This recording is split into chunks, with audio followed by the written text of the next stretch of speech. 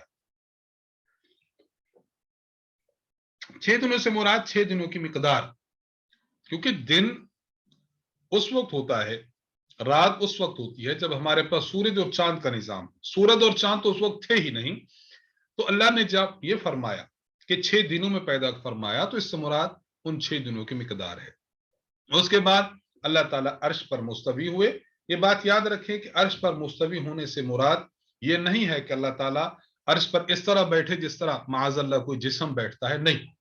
اس کا کیا معنی ہے؟ بس اللہ تعالیٰ کے سپرد ہم کرتے ہیں اور اس کو ہم اپنے عقل و دانش سے کسی طرح بھی اس کو متعین نہیں کرتے. عرش پر اللہ مستوی ہے، اس کا معنی کیا ہے؟ اس کے لیے استاذ محترم حضرت متکلم اسلام مولانا محمد الیاس گھمن صاحب دامت برکاتہم کے کچھ بیانات ہیں توحید باری تعالیٰ کے عنوان سے، ابھی اپلوڈ ہوئے ہیں چند دن قبل. تو اس آیت کے معنی کو سمجھنے کے لیے اس کا آپ کو سننا بہت ضروری ہے.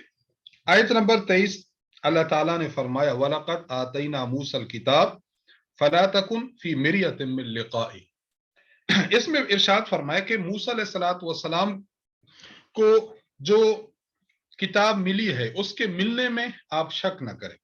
کیا معنی؟ اس کو ذرا سمجھنا چاہیے. مطلب یہ کہ آپ کی یا تو موسیٰ علیہ السلام سے جو ملاقات ہوئی تھی معراج کے موقع پر، وہ ملاقات حقیقی ہے، اس میں یقین رکھیے. ایک یا یہ ہے کہ موسیٰ علیہ السلام کو ہم نے تورات عطا فرمائی، اس کے ملنے پر یقین رکھیے. یہ دونوں معنی اس آیت کے مراد لیے جا سکتے ہیں. اور بالکل آخر میں آیت نمبر 24 میں وَجَعَلْنَا مِنْهُمْ أَئِمَّةً يَهْدُونَ بِأَمْرِنَا لَمَّا صَبَرُوا وَكَانُوا بِآيَاتِنَا يُوقِنُونَ. اللہ تبارک و تعالیٰ نے فرمایا کہ جس کو ہم ہدایت کا مقتدا، امام الہدا بناتے ہیں، اس میں 2 شرطیں ہیں، کمال علمی اور کمال عملی. علم بھی کامل درجے کا اور ان کا عمل بھی کامل درجے کا ہوتا ہے. لما صبروا یہ کمال علمی ہے. صبر کا دائرہ کار بہت وسیع ہے. اگر اطاعت کرے گا اس پر ڈٹا رہے گا، گناہوں سے بچنا ہے ڈٹا رہے گا، مشکل آئے گی ڈٹا رہے گا، تو کمال عملی ہوگا. وَكَانُوا بِآيَاتِنَا يُوقِنُونَ. اور جو مقتدا اور پیشوا ہوگا، بڑا عالم امام ہوگا اور رہنما ہوگا، رہبر ہوگا، اس کا علم بھی پختہ ہوگا. تو یہ بار بار تذکرہ کیا جا رہا ہے. علماء امت بھی اس میں شامل ہیں کہ ان کے علوم اور ان کی زندگی یہ پختہ ہونی چاہیے. سورۃ الاحزاب، احزاب حزب کی جمع ہے اور حزب کہتے ہیں گروہ کو. نبی علیہ الصلوۃ والسلام کے خلاف اس وقت کے مختلف قبائل جمع ہو کر آپ پر حملہ کرنا چاہتے تھے، مسلمانوں پر حملہ کرنا چاہتے تھے، مدینہ پر حملہ کرنا چاہتے تھے.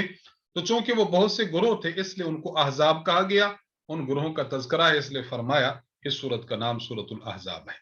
اس میں بہت ہی اہم قسم کے احکامات ہیں، جس میں منہ بولا بیٹا جسے ہم متبنہ کہتے ہیں، گود لیا بیٹا، اس کے احکامات ہیں.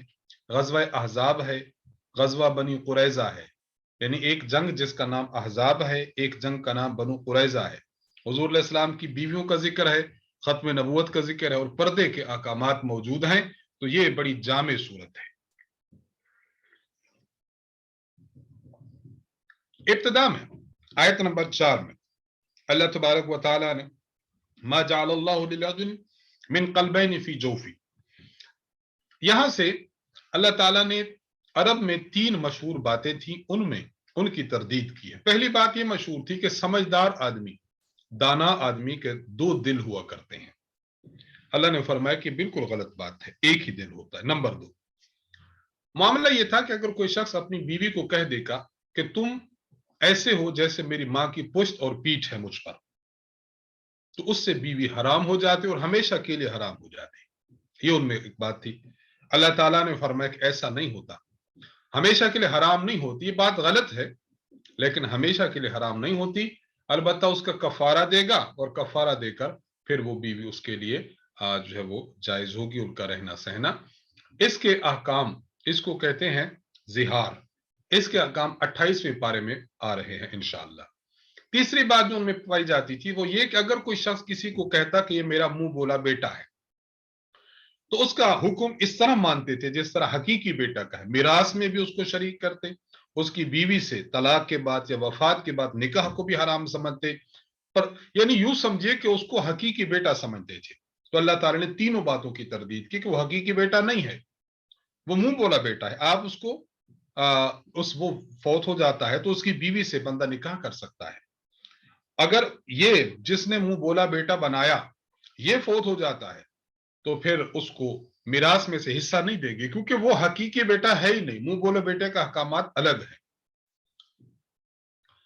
آیت نمبر 6 میں نبی علیہ الصلوۃ والسلام کے بارے میں فرمایا گیا کہ حضور علیہ الصلوۃ والسلام تمام مومن مردوں اور عورتوں کو اپنی جانوں سے زیادہ عزیز ہیں۔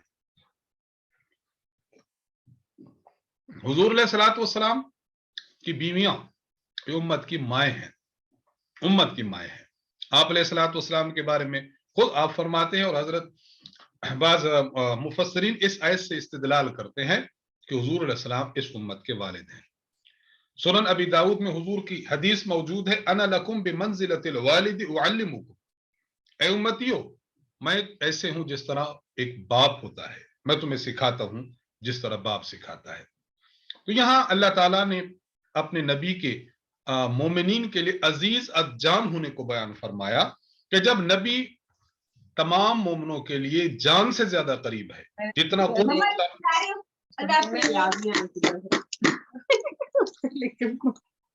جتنا قرب نبی علیہ الصلوۃ والسلام کو مومنین کی جان سے ہے اتنا کسی اور کو نہیں ہے، لیکن اس کے باوجود حضور علیہ الصلوۃ والسلام کو مومنوں کی میراث سے حصہ نہیں دیا جائے گا، تو پھر جو متبنہ بیٹا ہے، منہ بولا بیٹا ہے، آپ اس کو کیسے حصہ دیں گے؟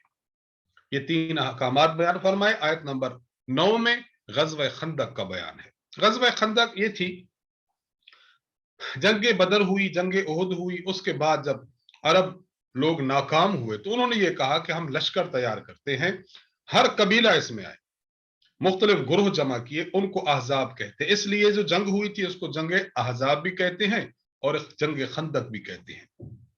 اب اتنا بڑا لشکر آ رہا ہے، اتنا بڑا لشکر ہے، اور وہ 15,000 تک کا لشکر 12 سے 15 کے درمیان ہے۔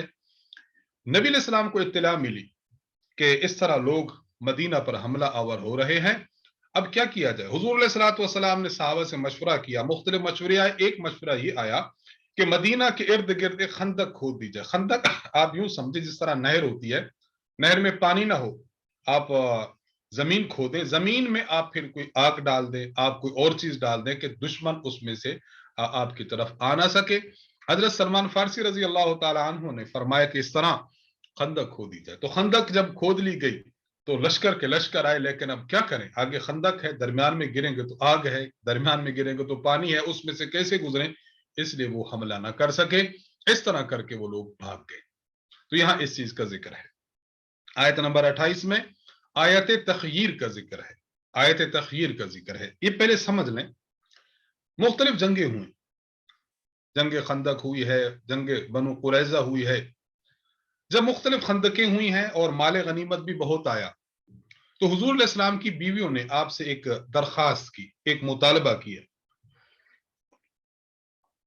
مطالبہ یہ کیا کہ آپ جو ہمیں خرچہ دیتے ہیں، ہمارا نان و نفقہ دیتے ہیں نا، گھر والی کو انسان خرچہ دیتا ہے، آپ جو ہمیں خرچہ دیتے ہیں، اخراجات دیتے ہیں، وہ ہمارے اخراجات بڑھا دیں، آپ بڑھا دیں، کیونکہ اب مال زیادہ ہے۔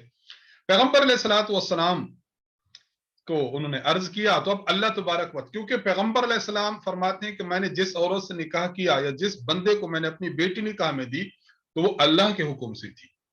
اب چونکہ ہر بیوی سے آپ کا نکاح اللہ کے حکم سے ہوا اس لیے اب جواب اللہ نے دینا ہے. اللہ تبارک و تعالیٰ نے اب جواب یہ دیا اپنے پیغمبر علیہ الصلوۃ والسلام کو کہ اے پیغمبر آپ اپنی بیویوں کو واضح کہہ دیں, آپ فرما دیں کہ اگر تم میرے ساتھ رہنا چاہتی ہو تو بس پھر اپنے مطالبات مت کرو, اور اگر تم مال و دولت چاہتی ہو تو ٹھیک ہے, میرا پیغمبر آپ کو مال و دولت دے گا, جو آپ مانگتے دے گا, اس کے بعد میرے نبی سے جدا ہو جاؤ. نبی آپ کو رخصت کر دے گا, آپ کو طلاق دے دے گا. عام عورت تو مانگے تم نبی کی بیوی ہو, نبی کی بیوی کو یہ شان کے لائق نہیں ہے, بس جو حضور دیں اس کو قبول کرو اور حضور نہ دیں اس کو قبول کرو.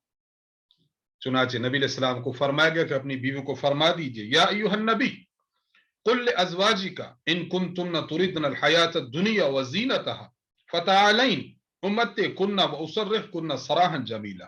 اے پیغمبر اپنی بیویوں کو صاف صاف فرما دیجئے اگر آپ کو دنیا چاہیے تو ٹھیک ہے دنیا دیتا ہوں, پھر مجھ سے جدا ہو جائے. حدیث میں آتا ہے کہ حضرت نبی علیہ السلام پر جب یہ آیات اتری تو حضور علیہ الصلوۃ والسلام نے سب سے پہلے حضرت عائشہ رضی اللہ تعالی عنہا سے ارشاد فرمایا اے عائشہ اللہ نے یہ حکم دیا ہے لیکن اس حکم کے جواب میں جلدی مت کرنا, پہلے اپنے ابا اور اماں سے پوچھنا, اپنے والدین سے پوچھنا کہ رقم لینی ہے یا میرے ساتھ رہنا ہے. حضرت عائشہ صدیقہ رضی اللہ عنہا نے بڑا پیارا جواب دیا, انہوں نے کہا یا رسول اللہ اس کے لیے ابا جان سے اور اماں جان سے پوچھنے کی کیا ضرورت ہے, میں آپ کے ساتھ رہوں گی, مجھے پیسے کی پرواہ نہیں ہے. اور حضرت عائشہ صدیقہ نے ایک بات اور عرض کی کہ یا رسول اللہ آپ باقی بیویوں سے بھی پوچھئے گا لیکن میرا نہ بتائیے گا کہ میں نے کیا کہا. حضور علیہ السلام نے ساری بیویوں سے پوچھا, انہوں نے کہا کہ ہم اللہ اور اللہ کے رسول کو چاہتی ہیں, ہمیں مال و دولت نہیں چاہیے, بس آپ کا ساتھ ہو یہ ہماری دنیا اور ہمارے آخرت کے لیے کافی ہے. تو اس آیت میں چونکہ ان کو اختیار دیا گیا تھا نا یا ایھا النبی قل لازواجک, اس آیت مبارکہ تو آیت تخیر کہتے ہیں. یہ سلسلہ چل رہا ہے, پھر نبی علیہ الصلوۃ والسلام کی بیویوں کو خطاب در خطاب در خطاب ہے. پارہ نمبر 22 کے بالکل ابتدا میں آیت نمبر 32 ہے, ارشاد فرمایا یا نساء النبی لستن کاحد من النساء. حضور علیہ الصلوۃ والسلام کی بیویوں کو ارشاد فرمایا اے نبی کی بیویوں یہ بات آپ غور سے سن لو, آپ کا مقام اور مرتبہ دنیا کی تمام عورتوں سے بڑھ کر ہے.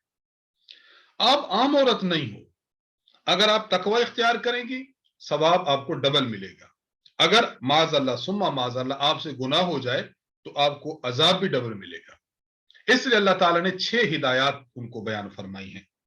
اور یہ بات یاد رکھیں, ہماری بہنیں بھی سن رہی ہیں, نبی کی بیوی دنیا کی سب سے اعلیٰ عورت ہے. جب اس کے لیے احکامات ہیں تو پھر ہماری بیٹیوں کے لیے, بہنوں کے لیے, ماؤں کے لیے احکامات کتنے سخت ہوں گے, ان کی پابندی کتنی کرنی ہے. پہلا حکم, کوئی بندہ آپ سے مسئلہ پوچھنے آئے تو جان بوجھ کر نزاکت سے بات نہ کریں, نرمی سے بات نہ کریں, وگرنہ وہ شخص جس کے دل میں مرض ہے اس کے دل میں طمع پیدا ہو جائے گی. یہ نبی کی بیویوں کو ہے. اس سے پتہ چلا کہ امت مسلمہ میں آج عورت کو اپنی گفتگو میں کتنا احتیاط کرنا ضروری ہے, کتنی احتیاط کرنا ضروری ہے, بہت احتیاط کی ضرورت ہے. ایسی گفتگو اور ایسی, اور اللہ معاف فرمائے بلا وجہ گفتگو, ان بلا وجہ گفتگو کی وجہ سے انسان جو ہے وہ تباہ و برباد ہو جاتا ہے. اللہ تعالیٰ معاف فرمائے. بہرحال موضوع تو بہت لمبا ہے, میں بس شارٹ عرض کرنا چاہوں گا. نمبر 2, اپنے گھروں میں رہیں, بلا وجہ باہر نہ جائیں, بلا وجہ باہر نہ جائیں. نمبر 3, قدیم جاہلیت کی طرح بناؤ سنگھار نہ دکھاتی. ایک ہے بناؤ سنگھار خامد کے لیے کرنا, گھر میں کرنا, اپنے بچے ہیں, اپنے بھائی ہیں, والد صاحب ہیں, کوئی نامحرم نہیں ہے, ٹھیک ہے عورتیں ہی ہیں اس میں کر سکتی ہیں, لیکن بناؤ سنگھار کر کے باہر دکھلانا, غیر محرم کو دکھلانا, یہ ناجائز. نمبر 3, نماز کی پابندی کریں. نمبر 4, زکوٰۃ ادا کریں. نمبر 5, زکوٰۃ. نمبر 6, اللہ اور اللہ کے رسول کی اطاعت کریں. اس سے پتہ چلا کہ نبی کی بیویوں کو خطاب ہے, وہ تو کرے گی ہی, لیکن امت کی عام خواتین کو بھی خطاب ہے. اسے بہت اچھی طرح سمجھنا ضروری ہے. آیت نمبر 33 میں فرمایا